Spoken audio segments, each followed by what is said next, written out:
From Church Militant Studios, this is the Church Militant Evening News. Hello, and thank you for joining us this Thursday, February 9th. I am Hunter Bradford, along with James Fidwa, here with Catholic News in Context. Tonight, another woman comes forward to accuse this laicized priest. And late pro-life students are suing a well-known museum for discrimination. And is the Vatican again showing prejudice against traditional-minded clerics? Leading us off tonight, a leaked internal memo from the FBI has dubbed Church Militant radical and far-right. Dated January 23rd and leaked out only yesterday, the memo mentions so-called radical traditionalist Catholic or RTC ideology and claims open-source reporting and FBI investigations have noted a growing overlap between the far-right white nationalist movement and RTCs. Illustrative of this has been the increasing collaboration of the far-right Catholic media outlet Church Militant. The memo characterizes RTC ideology as one that rejects the authority of Vatican II, has an affinity for the traditional Latin Mass, and espouses extremist ideological beliefs and violent rhetoric. Church Militant does not fit into the FBI's RTC category and rejects the FBI's characterization as far-right extremists. You can read the full statement right here at churchmilitant.com. It's been up on the website since earlier today. And yet another woman has come forward saying Frank Pavone harassed her. The source, Mary Worthington, worked with the now laicized Pavone at Priests for Life in the early 2000s. She told The Pillar in a piece published yesterday, he would just walk up to me in the office and keep his hand on my arm, stroke my hair at my desk, or put his hand on the small of my back, where it was also halfway on my bottom. This is now the third publicly known case of a woman accusing Pavone of misconduct or harassment. Pavone has repeatedly denied the allegations. Pro-lifers are suing the National Air and Space Museum for violating their First Amendment rights. The lawsuit, announced earlier this week, pertains to an incident at the March for Life last month where Catholic school students and their chaperones from Our Lady of the Rosary in Greenville, South Carolina, were kicked out of the Smithsonian on January 20th over their matching pro-life beanies. And he tells us he's got reports saying we said no to taking our hats off and we're in trouble. We use these hats for identification purposes. This is for our group. This is a violation of our First Amendment right. This is a government-funded building. How are we paying for this with our taxes? And I'm not allowed to wear this hat. He said it's a neutral zone, and that doesn't apply here. He was asking good questions. The Smithsonian later released a public apology, saying its employees did not adhere to proper policies. An Anglican leader is appealing to a saint as part of a push to bless homosexual couples. Anglican Archbishop Stephen Cottrell is twisting the words of a Catholic saint, St. John Henry Newman, to argue in favor of same-sex blessings as the matter is being discussed at an Anglican synod. Benjamin John, a lay member of the Church of England's General Synod, challenged the Anglican bishops to follow biblical teaching or resign. In response, Archbishop Cottrell said this Tuesday.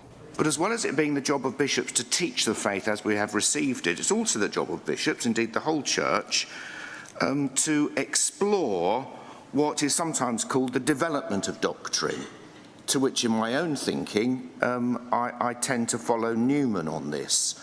I'm going to have to paraphrase Newman's thesis on the development of doctrine, but I think it's something like, within the acorn, there is, as it were, potentially the whole of the oak tree. Joining us now is the very gifted Dr. Jules Gomez, our Rome correspondent. So, Jules, tell me why the Church of England is using a Catholic saint to push same-sex blessings.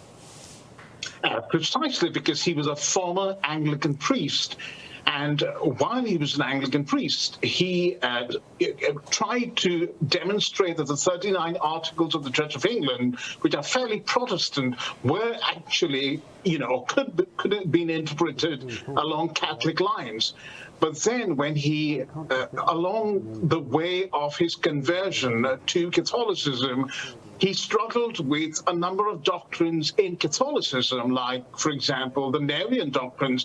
And so he came up with this development of doctrine theory. And so he kind of fits, straddles both worlds, Catholic and Anglican. And that is why Stephen Cottrell thought it might be good to use him to convince people that what they are doing is actually not against the Holy Bible, but a development of doctrine.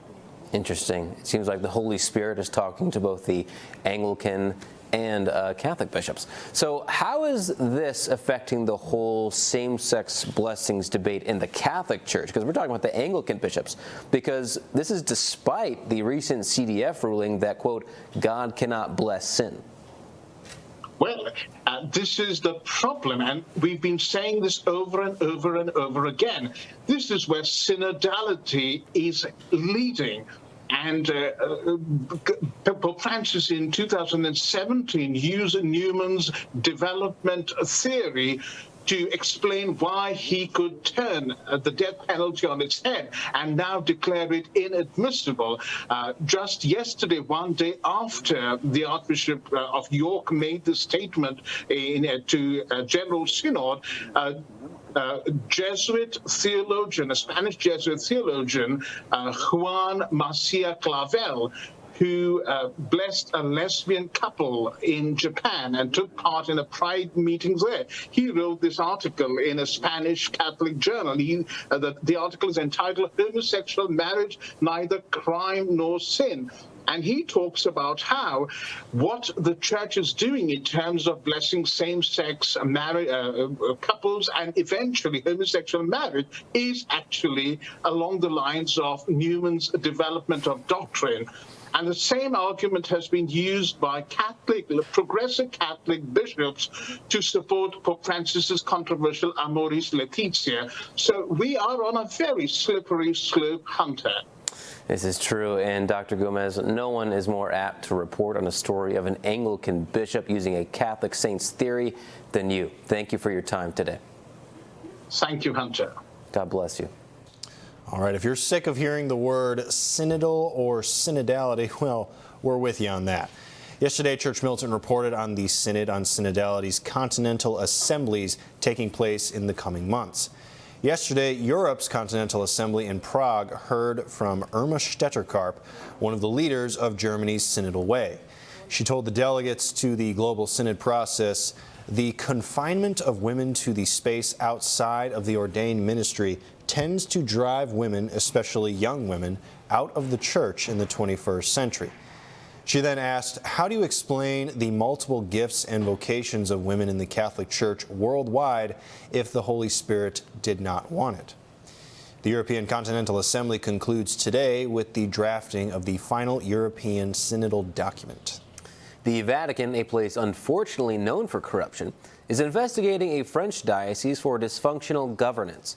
On Tuesday, Pope Francis announced that Archbishop Antoine Hérouard of Dijon, seen here, and another archbishop will conduct an apostolic visitation of the Diocese of Fréjus-Toulon in southern France. The diocese is known for theological orthodoxy and being a safe haven for tradition-minded clerics.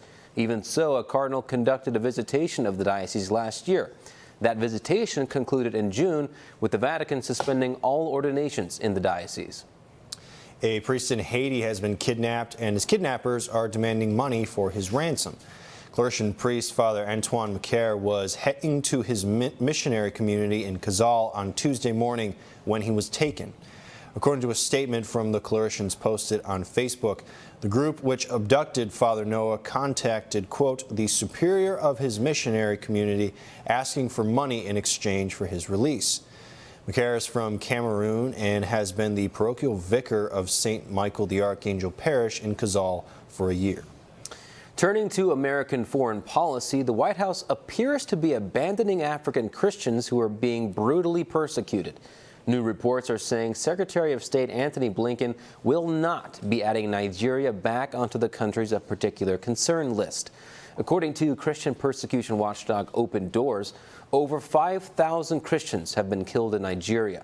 Catholic priests have also suffered greatly in Nigeria, with dozens being kidnapped and held for ransom or killed. And when we come back, this new research reveals women's motives for seeking an abortion, and they're not good. And Catholics are falling behind Protestants in this important issue. Stay tuned, all that and more up next.